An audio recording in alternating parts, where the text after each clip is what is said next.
Hello, St. Anne Parish, and welcome to this week's Quick Things, which is entirely a conversation. I have no announcements other than just to let people know if you've depended upon the weekend email that has a link to Mass and stuff like that.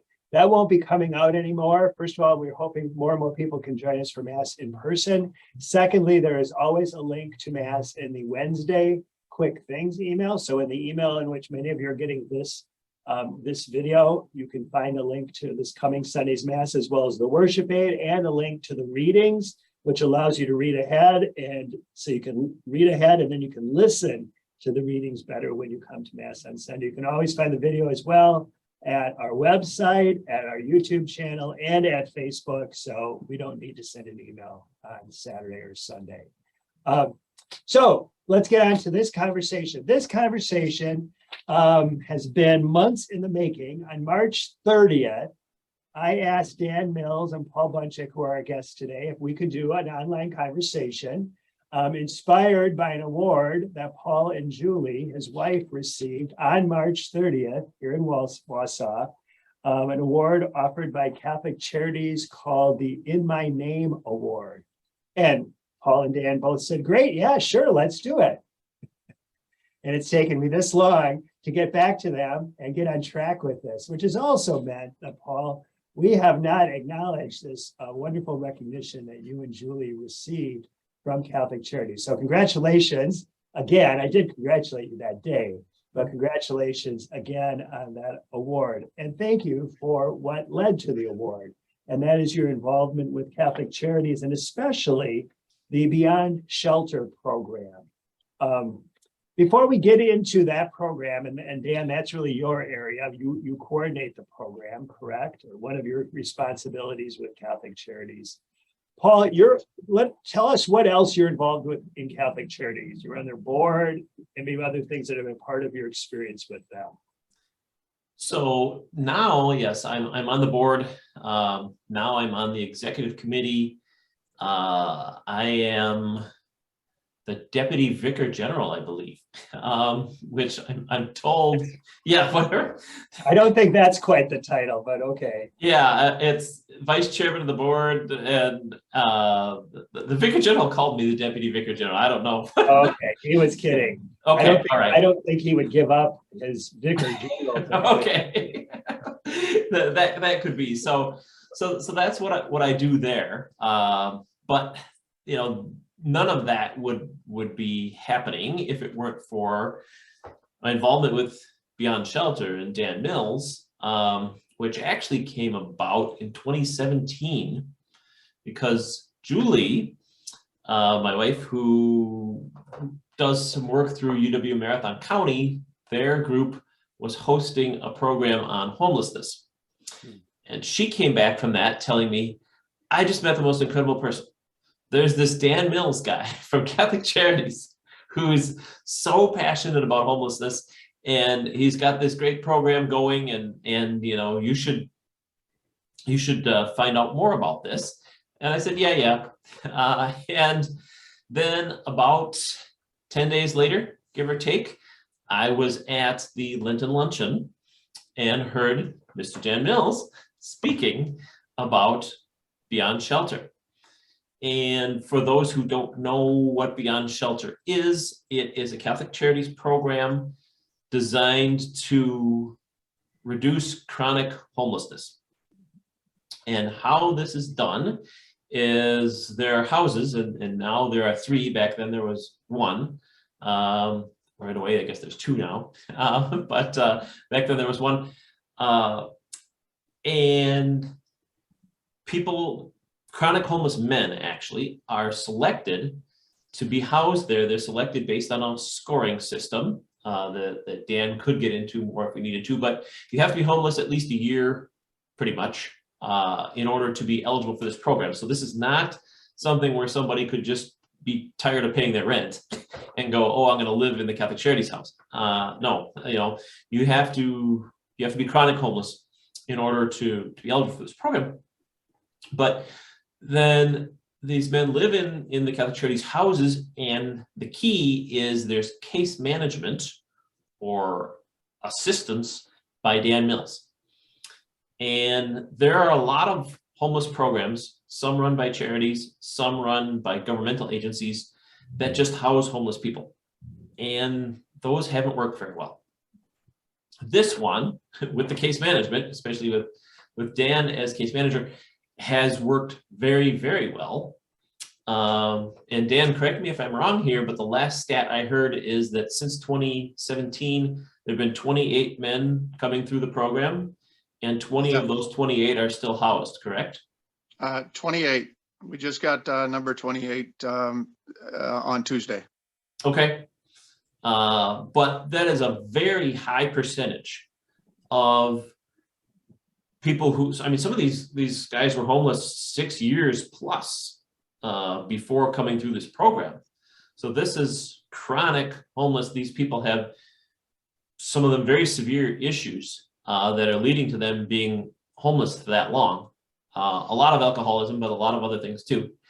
And so for this program to assist that many of them to be housed, and of course, we're only housing 6 in the homes currently. So all the rest of them have what I call graduated onto private sector housing and are staying housed.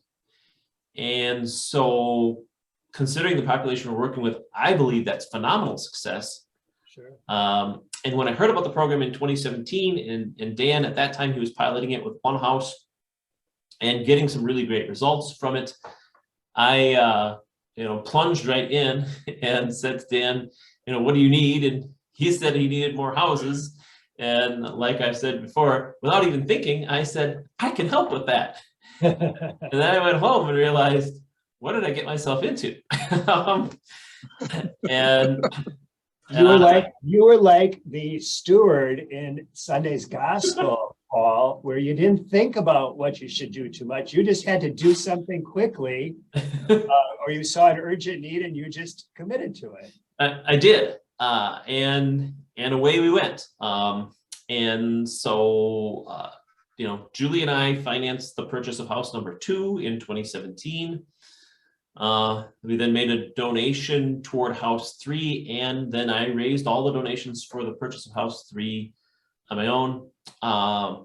Julie got involved too with some promotion and some other things with the program, and kind of went from there. And it's continuing to do well. And I keep saying a lot of that has to do with Dan, but it really does. Well, so let's let Dan take us back before 2017. How did this, maybe just give us a little background in terms of your kind of getting into this kind of outreach or ministry, and then how the Beyond Shelter program started? Well, I originally came to Catholic Charities back in 2016, and to start this program up. They had never done this before. As far as we knew at the time, it had never been done like this. The concept of putting a group of men in a home and then working with them in their moment, is really what drove this or started this.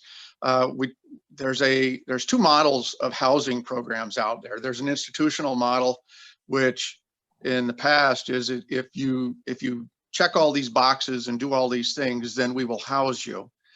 And then there's another model that is called the Housing First model. And Housing First, the foundation of Housing First is we will house you first, and then we will help you with all of the other things that you need to work on as you go through that and in the moment that you're in. And that's really been the secret to this. Is it's all based on each individual's goals, what they've been through in their life, their history, their trauma, and everything that they're dealing with, whether it's mental illness or substance use or even a criminal background or even just a poor rental history. Of the men that have come through this program, the stories are incredible, and there's so many people can't understand that a human being kind of has a point where we can't deal with things anymore. And that's where a lot of these guys get stuck.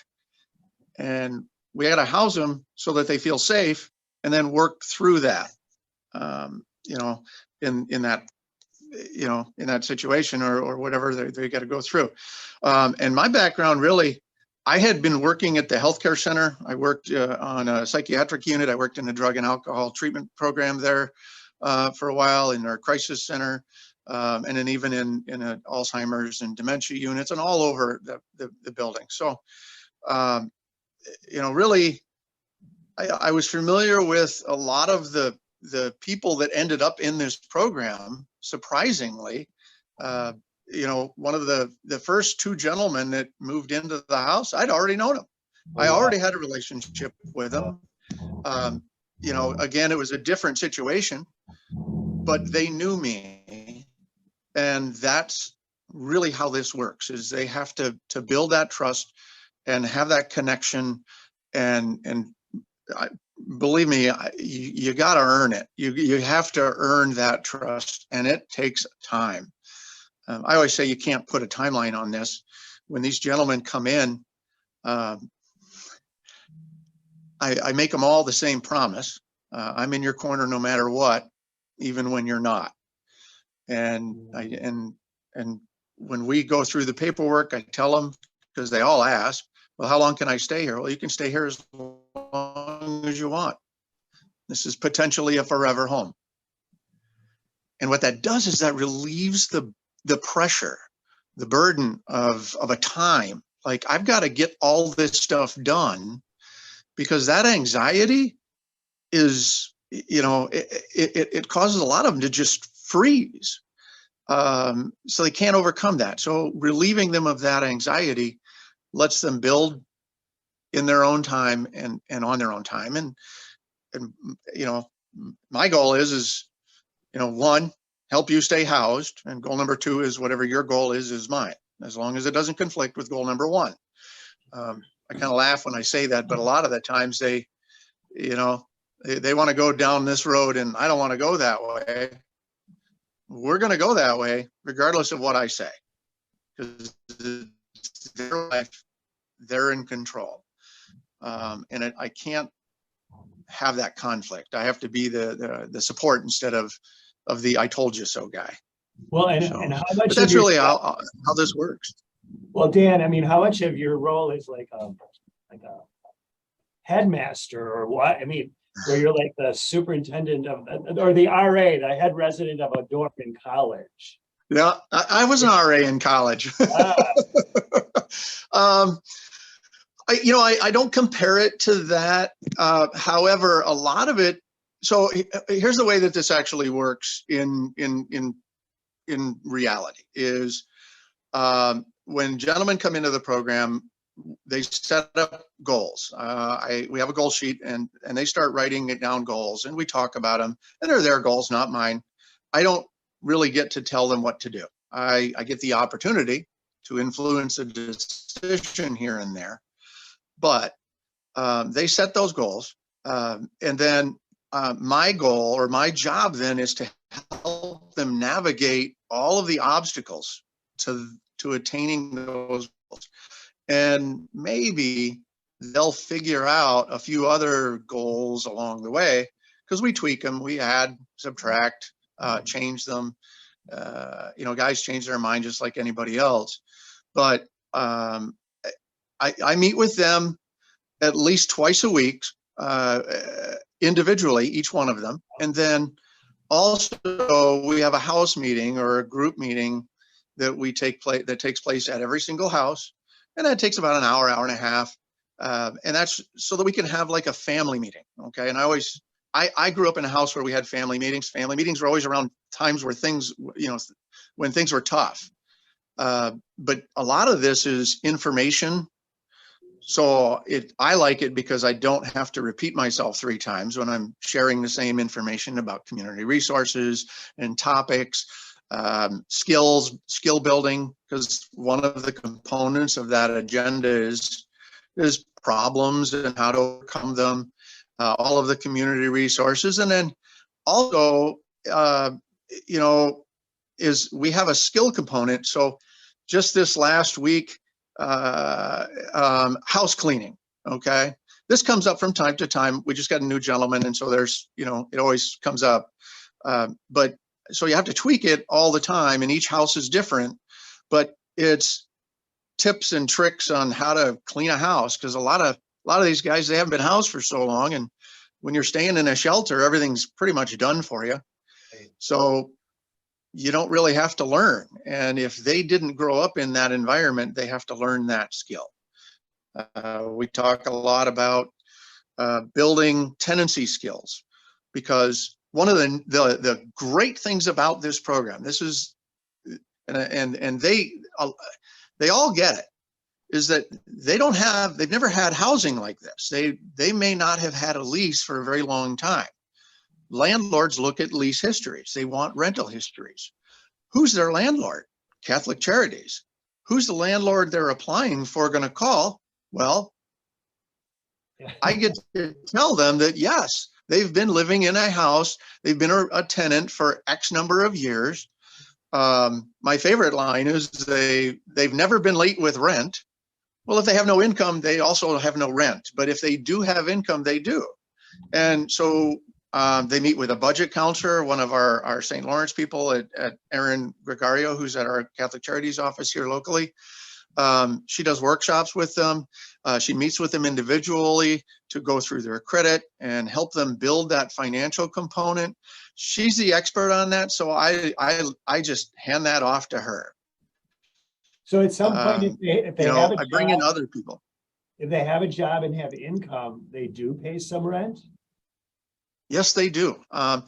In the housing market, we always look at 30% of your gross is the limit of what you should spend towards housing. Now that includes house payment, rent, insurance, utilities, all of that.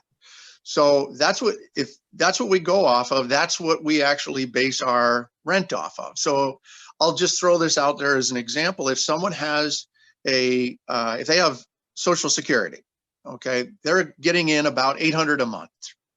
So out of that $800 a month, $240 of that would go towards rent. Okay. Now, one of the things that I did a long time ago, and Paul, you might cringe a little bit, but I did this without board approval. I put a cap in on rent, because one of the things that I learned was that a lot of these guys have fines and fees and debt that they can't get out from underneath of. So when they get a job, it's like they're paying out everything and they've got nothing left to show for it. So I put a rent cap in at $225. So that way, that's the most that they would ever have to pay. So what's cool about it is that, let's say that $800 Social Security, there's a difference there of $15. Well, that $15 is now in play of, well, that's extra bonus money. You just made $15 by not having to pay it for rent. So let's put that towards this fine or this fee, or set that aside for a savings account so that you can have your own place someday. And one of the other things too that we made a change later was that the first $225 that anyone ever pays to rent becomes their security deposit. Mm-hmm. And I don't know why I didn't think of that first, when we first started this, but it was an aha moment, because ever since then, things don't get broken. And the guys are good. One of the topics on our agenda is, any repairs that need to be made, because I want them to understand that this is okay. There's normal wear and tear, but my rule is if you break it, you're going to help me fix it. And they also learn a skill. I could turn around right now, my phone, and on my table, my living room table, I've got some door handles. So you can see what I'm working on is because a couple of door handles got broken. So I'm scrapping parts over, and the gentleman whose door is sitting on the table here, he's going to help put that back in. Okay, cool. So Paul, you were involved in the purchase of the first house. Well, the first house was actually rented Okay. from a parish, but the second and third, yes, I was. Financially and personally, I also functioned as the real estate agent and negotiated the purchase of them. Dan and I went house shopping in both cases, and that was good too because the second house was a little lower priced house, and so then that needed more work, and that showed me, all right, when looking for the third house, I needed to raise my limit on what we were going to spend, which meant we needed to raise more money. Okay. But we got, I think, a much better quality house for this. And I'm also very thankful that we did this in 2017 and 2018 with what's happened to house prices since then. So, yeah. And were there issues with neighbors or zoning or things like that when you go in and kind of turn a residential, is it still a residential? It's still residential. We've got, these were all former rental properties that we were buying. And so this is a rental property. Like Dan said, these guys sign a lease. Yeah. And they are paying rent if they have income. And most of them do get income, fairly quickly in a lot of cases. Fairly quickly, a number of them get jobs or SSI disability, something like that. And so they are paying rent. So it's gone from one rental property to another. Dan did the communication with the neighbors, but I mean, some of these rentals that we were buying, the previous tenants weren't exactly the best neighbors. And that, so it wasn't, I don't know, Dan, if you want to go further into that, but. Well, the landlords may not have been all that great either. that very well may have been the case too. Well, yeah, each of the houses, they're in a neighborhood, they're in neighborhoods in Wausau, and I make it a point to go out and meet the neighbors in each of those neighborhoods. They all have my card. A number of them have called me at various times, whether there's things going on at the house or concerns that they have. The people that were at the third house next door, they were renters too.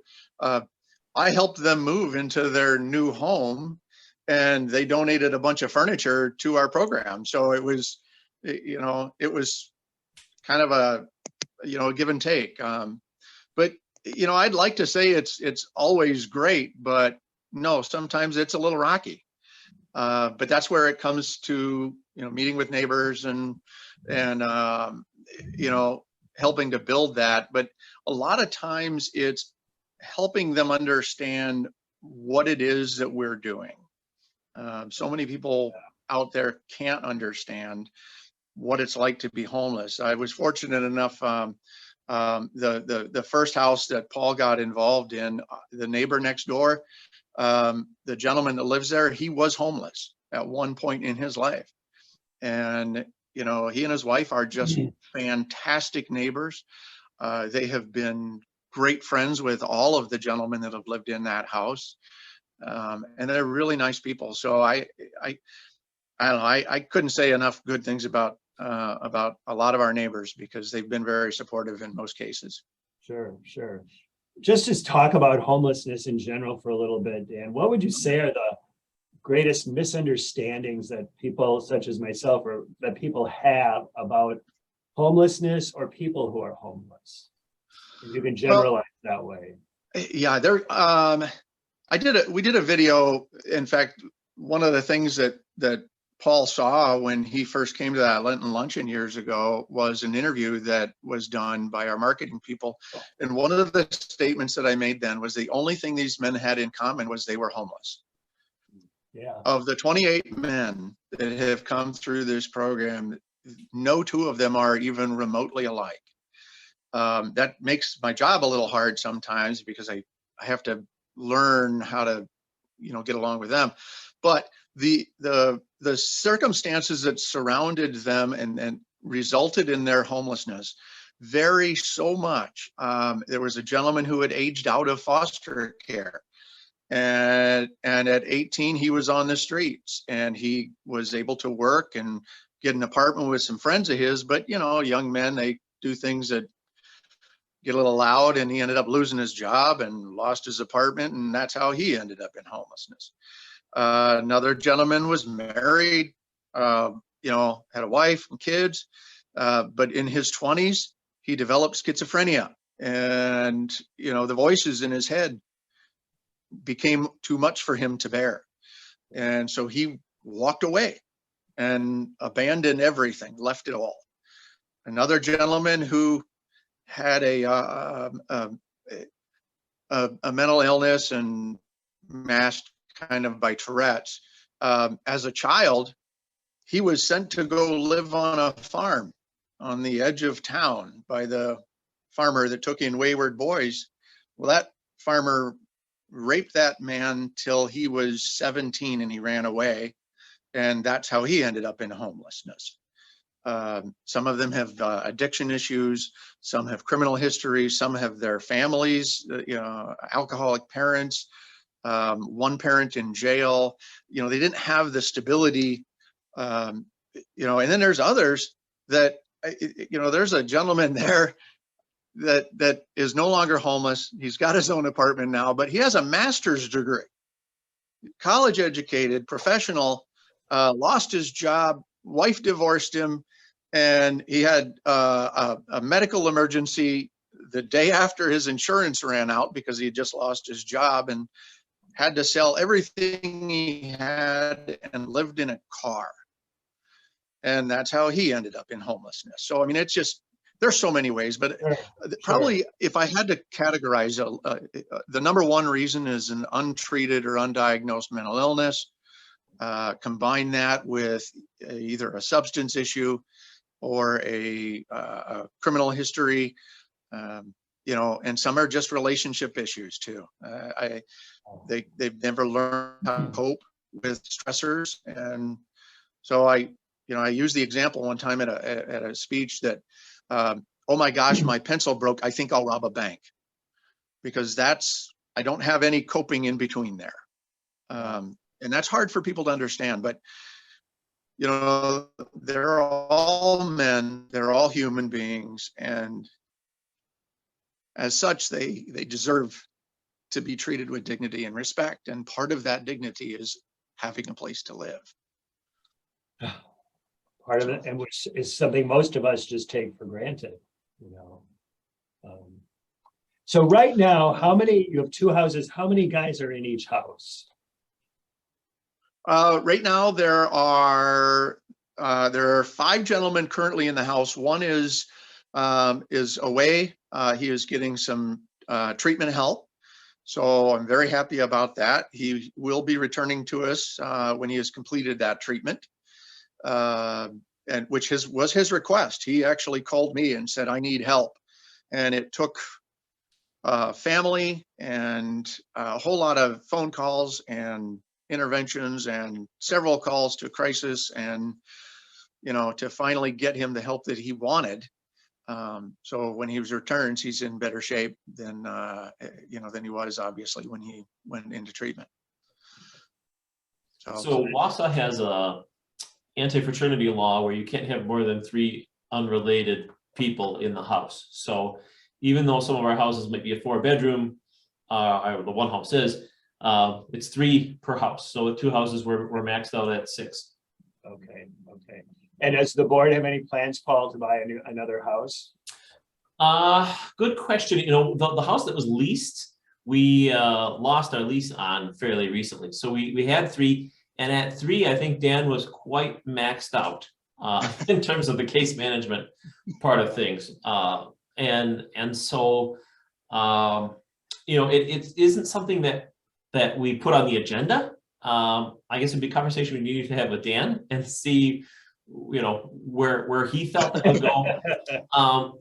We did just get another house, and this house is a duplex, And it was partially, well, it was sold to us well below market, actually, by St. Vincent de Paul.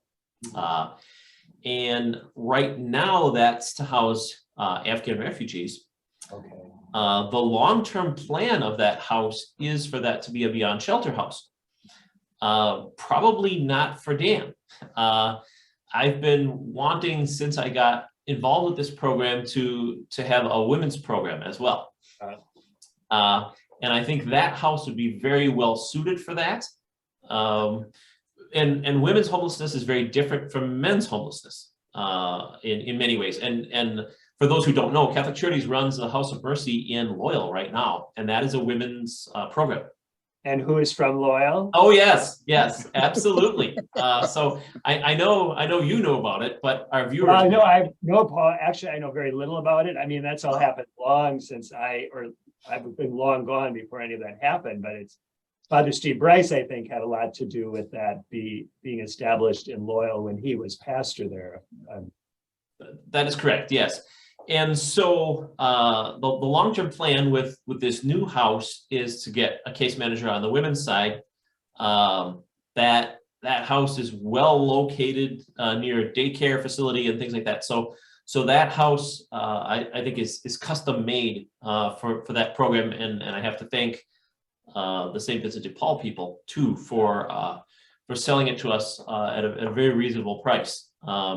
And so that's some of what I see in the future. I guess we'll see with Dan on the men's side. But Dan, do you collaborate at all with the warming shelter, or I mean, how does this coexist with that, or what connections are there? Oh, absolutely. Initially, the gentlemen that we got into the first house all came from the warming center. And since then, we have now been getting referrals from other agencies. I get referrals from even Neighbor's Place or Salvation Army,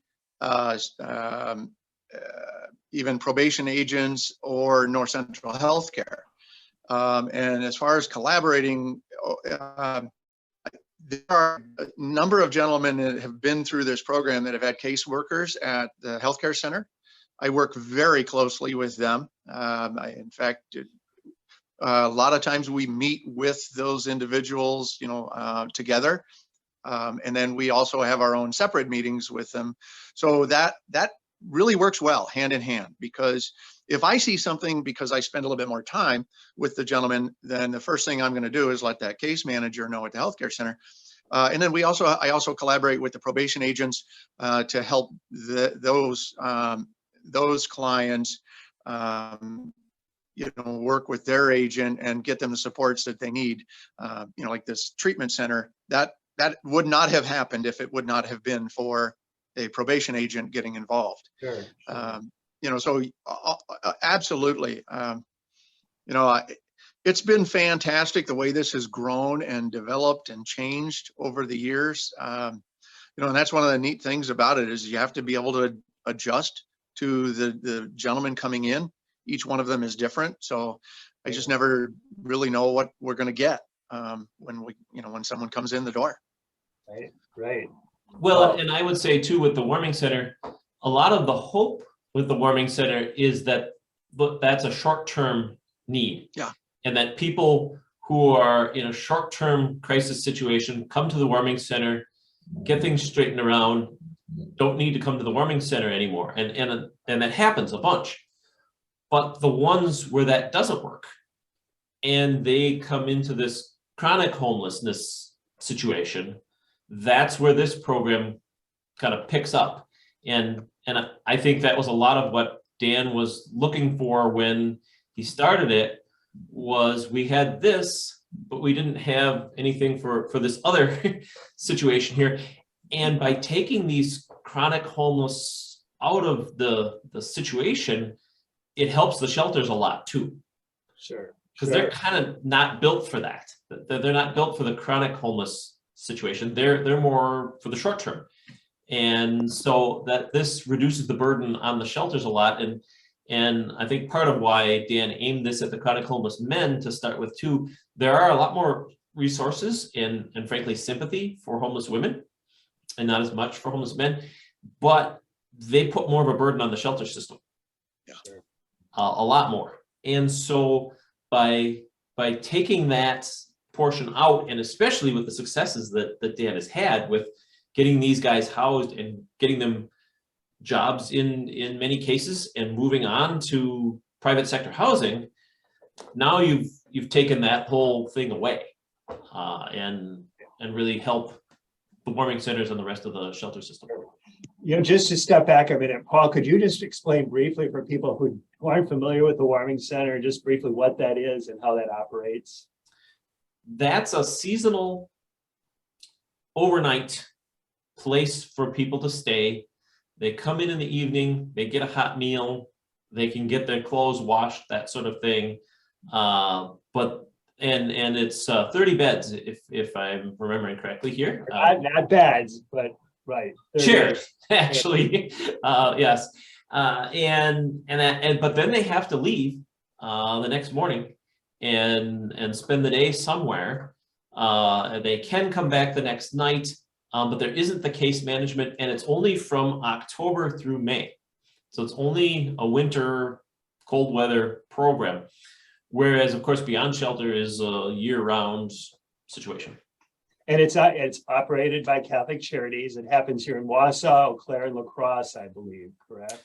But the warming centers, yes, that's what I. Does Beyond Shelter exist in any other? You have the women's program you said in Loyal, but is there a Beyond Shelter program elsewhere? There is in La Crosse, but it's one house, if I'm remembering it correctly. Yes, one. Yep. Okay. So and that one started because of the success of Wausau. That others in Catholic Charities and on the board saw that and wanted to copy the success we were having here. Okay, great. Well, we should probably wrap up, but I guess, Paul, would you want to just give a brief summary of what Catholic Charities is? I mean, we speak of these organizations or these entities and as if everyone knows what we're talking about, and I'm not sure we do. Can you, in a brief? Sure. paragraph? So Catholic Charities is the charitable arm of the Catholic Church. It runs a number of programs, and like we were talking about, it runs Beyond Shelter, it runs the warming centers, but there's also a whole host of other programs that we haven't even begun to talk about.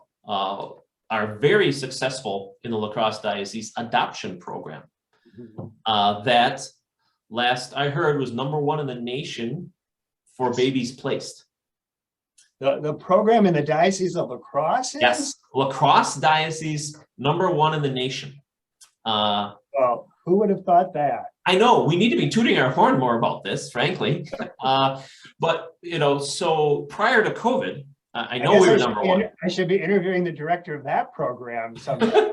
Well, maybe perhaps a future idea, because frankly, that is a wonderful program, and I knew nothing about it until I got on the board. Other than some good friends of ours adopted both of their children through Catholic Charities years ago, but I had no idea that the La Crosse Diocese program was this successful. Sure. And placing over 40 babies per year. And the last board meeting that I was at, again, we have over 40 adoptions in the pipeline. So that program works and works very well. There are other dioceses that have a whole lot more people, and they'll place 1 baby per year. And that. So we've got a couple of really great Catholic Charities employees there that are really doing the job. But there's also disability services. There's a host of things. Disability services being a program. What if you are an adult with Down syndrome or something that is causing you long-term disability? Your parents pass away, and that's a program that works with those people, and not just under that circumstance, but that's an example of it. So there's a whole host of programs that are out there that are all under the umbrella of Catholic Charities, and the annual appeal from the parishes pays for part of this. Okay. I always like to point that out. That is correct. about 20% of our budget comes from that each year, and it's a very stable source of funding for us, which is nice because donations go up and down with the economy, and so that's a building block that we know is always there. And right now, contributions to Inspired by the Spirit, the Catholic campaign, which also benefits the parish, is a means of supporting the annual appeal and Catholic Charities and its programs. You also have an attorney who works with immigration matters and stuff, correct? That is correct. You know, under the previous administration, there wasn't much immigration going on, at least of this type, and there is more of that now. So immigration services, you're correct. That is another area that Catholic Charities works And in. actually, our diocesan or Catholic Charities attorney has worked with some of the Afghan refugees and some of their immigration questions. So these things overlap, which is great. You know, that we're kind of all on the same track and working collaborative. That's why I'm glad you mentioned St. Vincent de Paul and stuff as well. We do need to wrap up, but Dan, anything else you want to add about Catholic Charities or your program that we didn't address already? Probably lots of things, but anything in particular? Really, all I would just like to say is thank you so much, everybody, for everything you do. We couldn't do what we get to do. And I know I wouldn't be part of some of the great moments of these men's life if it wasn't for, you know, Catholic Charities and all of the support that we get from the Catholic churches. Well, certainly. And thank you, Dan, and thank you, Paul. I mean, we all want to have those moments where the gospel has hands and feet and eyes and ears and hearts that bring it all to life. So thank you for being our hands and feet and eyes and ears, et cetera, in this situation and bringing the gospel to life. I want to thank you both for this time. I want to conclude with a prayer. Pope Francis and other world religious leaders have identified these several weeks in September leading into October as the season of creation. And I want to conclude with a prayer for all creation from Pope Francis's encyclical Laudato Si on care for our common home. Triune God, wondrous community of infinite love, teach us to contemplate you in the beauty of the universe, for all things speak of you. Awaken our praise and thankfulness for every being that you have made. Give us the grace to feel profoundly joined to everything that is. God of love, show us our place in this world as channels of your love for all the creatures of this earth, for not one of them is forgotten in your sight. The poor and the earth are crying out, O Lord, seize us with your power and light. Help us to protect all life, to prepare for a better future, for the coming of your kingdom, of justice, peace, love, and beauty. Praise be to you. Amen. Amen. Well, that was a pretty good prayer for our conversation too. So thank you, guys. Thank you. Thank you. Bye.